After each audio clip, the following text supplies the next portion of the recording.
Ndongenda bahaye mwiriwe mwese canke mwaramutse bivanye naho mugenda mudukurikirana muherereye. Mwese mudukurikira muherereye mu bihugu vy'amakungu ya kure, cane cane abadukurikira muherereye ku mugabane w'Abanyamerika bari hirya n'ino ku mugabane w'Abanyaburaya, namwe mwese muri Aziya, abari ngaha mu gihugu cacu Burundi, ntara, amakomine, imitumba, ubucimbiri, imisozi bigiye bitandukanye bivanye naho buri umwe wese adukurikirana aherereye. Mwese ndabahaye kaze. Iyi ni Iyakare TV. Iyakare TV ni imbonesha kure ikugeza ko amakuru aba ariko aragenda avugwa ngaha mu gihugu cacu Burundi mu bisata bigiye bitandukanye, haba muri politike, mu mutekano, mu kibano ndetse no mu butungane. Amakuru rero azindukiye ngaha mu gihugu cacu Burundi, reka tuyatangurire kuri iyi nkuru iriko iragenda ivugwa ngaha mu gihugu cacu Burundi, c'abasoda babandanya kurungikwa mu gihugu ca Repubulika iharanira intwaro rusangi ya Kongo. Umuhari wa M23 ukaba wavuze ko ugiye kubiryoza no kwishuza Uburundi nk'igihe kigezwe ngo Uburundi buhanwe bivanye n'abo basirikari barungitswe muri Kongo bakaja kwijandika mu ntambara, bakaja kugwanya umuhari wa M23 uriko uragwanira mu buseruko bw'igihugu ca Kongo.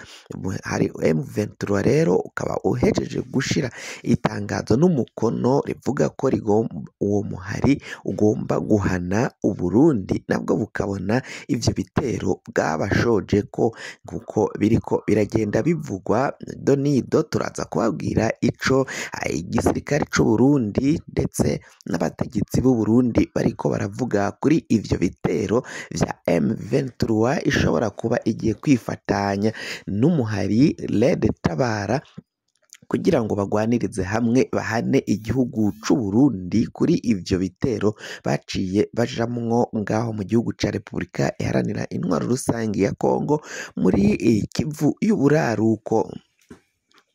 Naho mu gisata c'ubutungane mu ntara ya Kayanza, umunyororo w'imyaka 15 niwe waciriwe umwe mu batwara ishure ryisumbuye, ishure rya segonderi ngaho muri iyo ntara ya Kayanza, yagirizwa ugushurashuza umwana w'umwigeme yarasanze yiga canke asomera mw'iryo shure uyo mutegetsi yararongoye. Uyo mutegetsi akaba yahanishijwe iyo myaka, akazonariha miliyoni 2 zizohabwa nyina w'uyo mwigeme. Naho uwafashije uyo mutegetsi atwara iryo shure gushurashuza uwo mwigeme akoresheje telefone ngendanwa yiwe kugira ngo amushikirize, nawe akazofungwa imyaka 7 n'igice, ndetse kandi akazoriha imiliyoni 3 zizohabwa nyina w'uyo mwigeme. Abanyagihugu bo mu ntara ya Cibitoke kandi nabo kuri ubu ngubu barasaba ko ubu bategetsi b'igihugu c'u Burundi bogira ico bakoze kugira ngo hagire ivyangombwa nkenerwa bibashikeko nk'uko biriko biragenda bivugwa. Naho mu gisagara ca Bujumbura turaza kubabwira ko muri zone Ruziba umuntu umwe yaraye yitavye Imana, aho yaciye ajanwa ku bitaro vy'akarere k'ubuvuzi ka Ruziba, ariko abaganga ntibabashe kumwitaho, bikaba yarahavuye yitaba Imana. Ababuze uwabo bakaba bariko barasaba ko batunganirizwa abaganga bo muri zone kuri ivyo bitaro vya Ruziba, bakabazwa imvo zatumye badakurikirana ngo bafashe uwabo. Aya makuru hamwe n'andi yose twaciye tubategurira, ntimuze muje kure, inkuru imwe kwayo idonido ni mukanya isase. Nk'uko nari mpejeje kubibabwira rero mu nkuru zacu, reka dutangurire kuri iyi nkuru ya M23 yatetije yakanze igihugu c'u Burundi ndetse n'igisirikari. Biravugwa ko abasoda bakuru bazindukiye mu nama, iyi nama giturumbuka yabereye muri Etat Majoro, aho bari kwiga ku makuru y'ubutasi atandukanye agenda ava ngaho mu gihugu ca Repubulika iharanira intwaro rusangi ya Kongo, ava mu gisirikari c'u Burundi Burundi, aho bivugwa ko rero abasoda b'u Burundi babandanya kuhasiga agatwe muri izo ngwano ziriko ziraberayo, kandi ko ngo hataboneka n'umwanya wo guhamba ibiziga by'abo basirikare.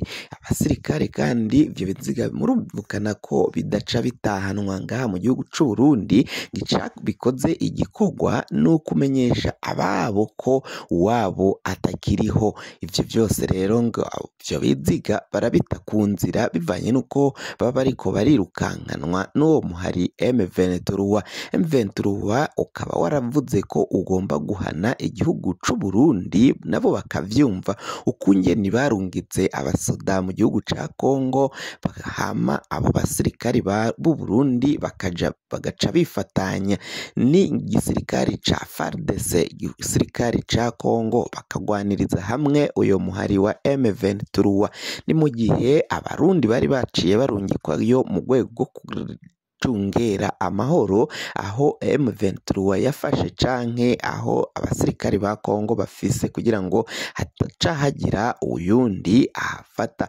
Ni mu gihe Uburundi, Kenya na Tanzania na Uganda aribo baciye barungikayo abasirikari. Abo basirikari akaba ari abo kurinda ibikorwa bimwe na bimwe vy'igihugu ca Kongo, atari ukuja kugwanya umuhari wa M23. Ni mu gihe Uburundi rero bwo bwaciye buhindura misiyo bwahawe, bugaca bwifatanya na FARDC mu kugwaniriza hamwe uwo muhari M23.